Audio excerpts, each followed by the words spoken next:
doing here are to keep you injury-free, right? And to keep you strong so that you guys don't overuse different muscles that compensate for other ones being weak. So this move is a single-legged touch. So we're gonna be standing on one leg and we're gonna bend this knee and hip, reaching towards the floor, okay? If you can get all the way there, amazing. Come all the way up. You can balance, you can touch to keep your balance, or you can come down. When you come up, you're not gonna touch, right? You're gonna bring that knee up. You can also decide to add a little skip, right? So if you can do a little single-legged skip on that leg, you're really working on stability and strength as you go down, and then a little explosiveness as you come up, right? So this can be modified, and it also can be very advanced depending on your level. Good, let's switch up sides. Boom, love it. So one side's always stronger for me than the other. I'm always way more balanced and stable on my left. What about you guys? I don't know, they both feel a little shaky. Yeah, definitely the right leg is a lot harder for me. I can feel it. Oh, good, I love it. Good, nice and slow on the way down. Bend the knee and hip, stabilize. Good, and then try to be explosive on that way up as much as possible. Breathing it out. Oh, whoa, this is my difficult side, but that's why it's so important to work these sides individually, right? And relax. So that unilateral work is gonna make you such a stronger runner and such a better athlete, okay?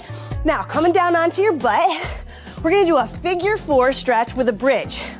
So first, I want you to start here. You're in a figure 4 with your legs stretching your hip.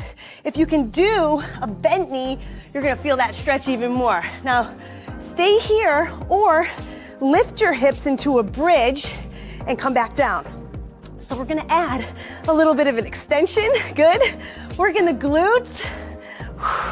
Press through your heel on the floor and squeeze that glute muscle as you lift up. Really think about opening up your knee, right? So this knee stays open as much as possible. You're getting that stretch. Breathe. Nice, Casey, you look beautiful. How's that stretch feel? Good. Isn't it nice? Yeah, still feel it. And switch, all right? So you're either holding the stretch, all right? This is amazing for your hips to stay healthy. And then press up if you want to add a little strengthening to the move.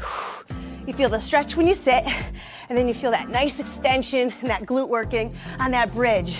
I like here too how you get your shoulders opened up, right? Yeah. So important for runners because we do everything with that forward thrusting of the arms and shoulders, really opening up those shoulders, gonna keep that body healthy. Keep a balance. One more. Lift, squeeze, and relax. Okay, now, core, very important. So starting with your legs straight, you can do this one. It's the runner's crunch, but here's the modified version, all right? If you can't go all the way to the floor to do the crunch and come up, I want you to stay here. I want you to do the crunch and then sit up tall. So crunch, sit up tall. Here we go. If you can, roll it all the way back, roll it up, crunch, and then slowly peel the back down. Come up, crunch, slowly peel down. So you're getting each vertebrae to tip the floor so you really feel that deep abdominal wall pulling in. Go at your own pace. The slower you go on the way down, the harder it's gonna be, the more you can really control it and keep those abs engaged. Nice, Casey. Oh yeah, slow-mo, baby, I love it. Good job, you guys. Or you're up here, remember, all the way tall, and then you're leaning back to crunch. All the way up tall, leaning back to crunch. Remember, either one, you're really engaging that whole abdominal wall, training the core to stay strong. Good. That's it. A couple more. Nice, Avia, you look great. Let's go, one more. Beautiful. Bring it up and relax. You guys look amazing. So, we're gonna flip it into a plank position, working the shoulders. Now, I know that you're thinking, oh man, we're runners, Anna, we don't need to work our shoulders. That is not correct. You need that whole body to be functioning and operating at its optimal level. So here, you can either start on your knees, right? And I want you to lift the arm open, bring it back down to the floor. Lift the arm open, bring it back. Or you can go all the way from the toes and you're gonna open, rotate, and then bring it back. Open, rotate, and bring it back. Good job. So either way, you're working on the stability of your shoulder, your core is engaged, your abs are working. Good job, you guys. Bring it back. You don't know how many runners I know that cannot plank and use that abdominal wall to hold their body weight up. So this is so important because when you're running, even though you're not horizontal to the floor and you're vertical to the ground, if you are strong enough to really hold that body in that horizontal plane, you guys are gonna be so much stronger, faster, and gonna be less prone to injury. Beautiful. Last one. Open it up. Love it. All right, now we're gonna finish with my favorite, the down dog walk. So you're on your hands and knees, you're gonna tuck your toes, you're gonna lift your hips up towards the sky, really pressing the hips up towards the sky, lengthening out the arms, and you're just gonna pedal the feet, right? So one heel drops to the floor as the other knee bends, and I really want you to sink into it. Take it slow, Abby. I want you to really enjoy each of those calves reaching towards the floor. Really feel that extension through the hip, through the glute, through the calf, through the hamstring. Feel that? Let your head drop in between those arms. I know this is good strengthening for the shoulders as well. You need your arm power when you're running. When you're doing those hills and you need some strength from that upper body to get you up that hill or that hike, or you're a speed walker, man, I'm telling you, that upper body strength is gonna make you faster. Good, last one. Stretching it out and relax. My friends, amazing job. Now, let's come up to our feet. And we're gonna keep it going with the upper body mobility. It's so important to be strong here. So you've got your feet about hip width apart. Your hands are gonna be here as if you are going to kick the field goal between my arms, right? Elbows at 90, and you're just gonna drop the palms so you can see the hands and then open the palms, right? So drop and open. You're just trying to rotate at a 90-degree bend at the shoulders. If you wanna challenge yourself, go without both feet supporting you, right? Work on the lower body again, work on the core even more here. And if you wanted resistance, you can add 3 to 5 pounds in those hands. And I'm telling you, like, it will be hard to do 5 of these. For sure. Right? So keep here, get the form nailed down, be able to do it with your balance and working on that core stability and your balance and your lower legs working, and then add resistance. And you can see how much more, strong and stable you'll be in that upper body. Now, let's go into what I love, the external rotations with the towel. You're gonna love this one. So right here, with your palms facing up, I want you to grab the ends of the towel. It could be a hand towel size. And we're gonna be a resistance as we open, and then alternating sides. So I want you to keep your elbows in really tight. So as you pull your elbow open, you're resisting with the other arm. So it's a tug of war with yourself. Yeah? It's a little silly looking, but I am telling you, your shoulders should be burning here. And you're working all the external rotators of your shoulder. So when you've got that arm speed and you're driving that elbow back, you need these shoulders to be super stable, super strong. And these are getting all those small muscle groups really, really warm and strong. Yeah? Oh, they're warm. Ooh, yeah, they're warm. Oh my gosh, I'm like burning here. I can't even tell you. A couple more seconds. You're doing amazing. Keep it going. You should be at the point where you're like, I can't do it anymore. So if you're going easy on your resistance, you could just be la-da-da-da-da, back and forth, but really give yourself resistance here and relax. Shake it out. We're coming back onto the floor for one of my favorite spider crunch move. So again, now we're working on the core, the upper body, all right? And we're gonna be here in a plank position. And if you're modifying, you're just gonna bring one knee up to the opposite elbow, back and forth. If you wanna advance it, I want you to go foot to hand, back and forth, slowly, right? You're not trying to speed through this. You're trying to go as slow as possible so that you can really work on your stability, right? It's easy to be like, oh my gosh. But we're not working on momentum here, we're working on stability. So really try to stabilize, keep your abs engaged, or you're just not picking a hand up, because this is a great modification to work your way up to this more advanced move. you can see if I'm not tightening my abs, I just fell over, right? So you really do have to tighten your core and get yourself into that place of real stability. You're working your obliques, you're working your back, every muscle when you're working your core, you guys. So it's not just your abs, it's your back, your obliques, Ooh, deep abdominals. I know. And relax. Amazing, because that is not an easy move, and I know it. All right, now, this next one, really for opening up the hips and the shoulders, the scorpion kick, all right?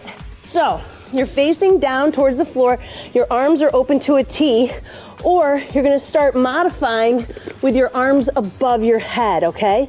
Because for this one, you can put one hand down to stabilize as you open one leg up. So you're bringing that foot up towards the opposite side of the body, you're opening up that hip flexor, right? Then you're coming back down and switching sides. So I'm modifying right now, Casey's not. Me and Abby are showing the modification, reaching up, open that hip flexor, good, and back down, okay? Or you've got your hands open, so you're really getting a huge stretch through your chest and through the hip flexors, good, and your back. Just go slow, back and forth. Don't try to exert too much force here. You don't want to try to force yourself to go further. You want to just feel that stretch and let yourself kind of stop where your body stops you.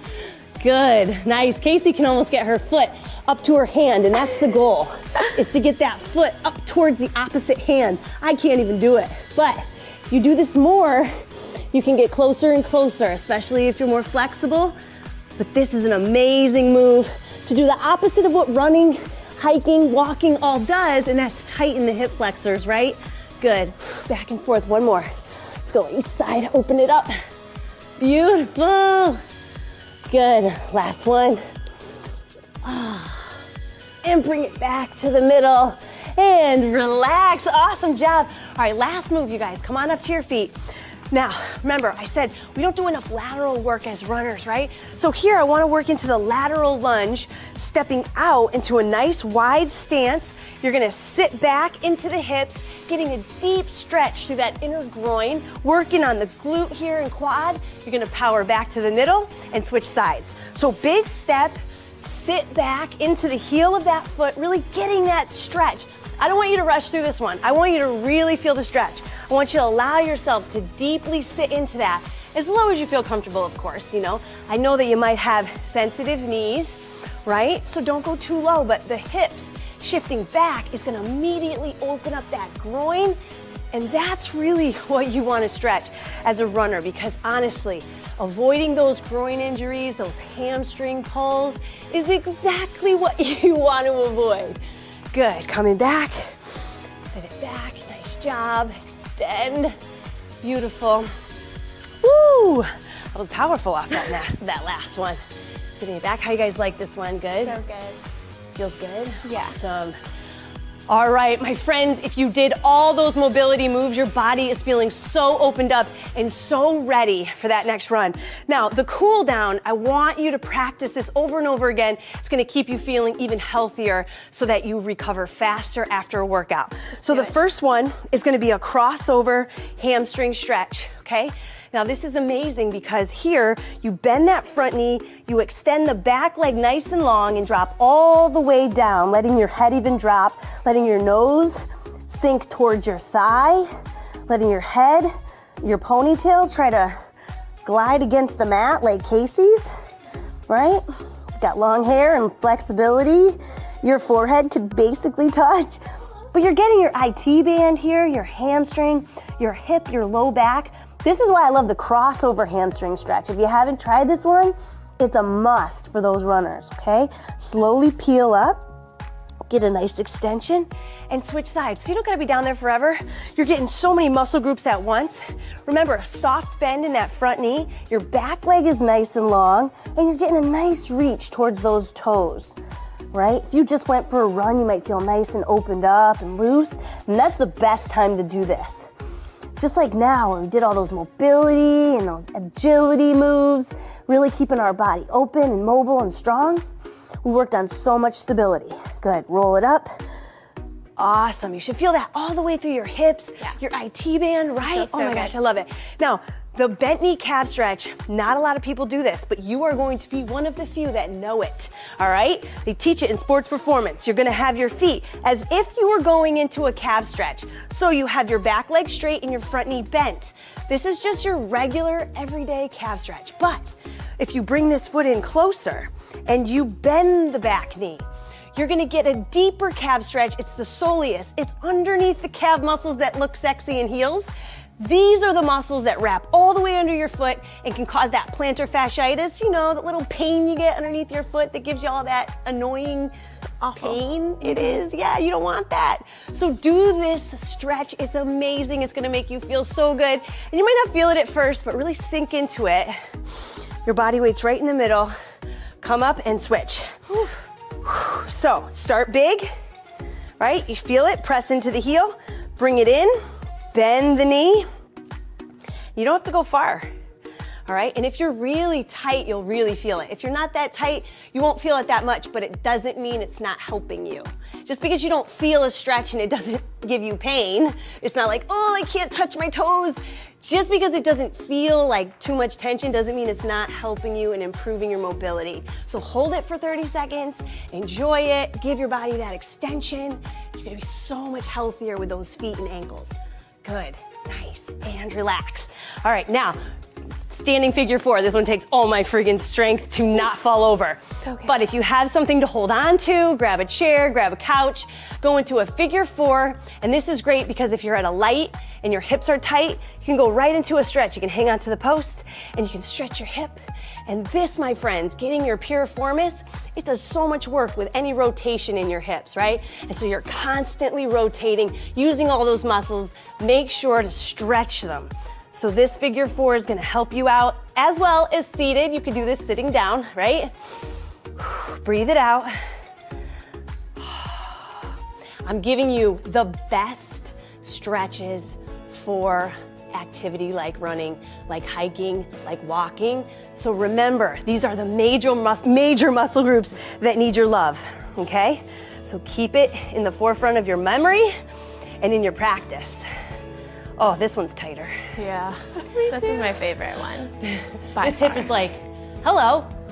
Why haven't you given me any love, Anna, in a couple days? Did you forget about me? Did you forget about me? It is a tiny little muscle. Yes. Yes, find your foam roller. Find your foam roller. Good.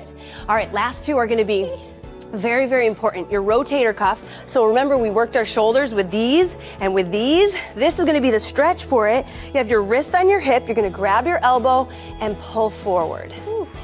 All right? Hello. So I always reference the chicken wing when I do this stretch because we have chicken wings too. It's called our scapula, right? And so, you know, you pull a chicken wing off, there's all those tendons and muscles. We have them too, and if we don't stretch them, they get really tight and then they don't move, right? So if we don't move fluidly, then we get really slow, right? And then that's where we can tend to have pain and tightness. So remember, really open up your chicken wing, even if you're a vegetarian, right? I feel the wing. It's popping out of my back. My mom would call them angel wings. Aww. That's what she would call them. Everyone needs a mom like that. Calling you angel wings. Aw, that's why Casey's so sweet. Good. And then the last one, quads. These are your powerhouse muscles other than your glutes. But here, just doing a standing quad stretch, right? You can do this in line at the grocery store. Who cares if people look at you funny, right? I do this at the airport all the time and people are like, wow, she must be like super addicted to fitness. I'm like, no, I just sit on a plane and I just ran and now I need to stretch my quads. So remember, give your body this opening because you're using these muscles all day, every day, especially if you're using them during your runs. Breathe it out, give yourself that nice flow of oxygen. Replenish. Good, remember here, your legs shouldn't be all the way out to the side, right? Nice and close to the body. Beautiful, maximize the stretch. You can even squeeze that glute a little tighter to get that extension. Your glute is that antagonistic muscle to your quad, and so if you squeeze it, it's gonna pull that muscle into a deeper stretch. And relax.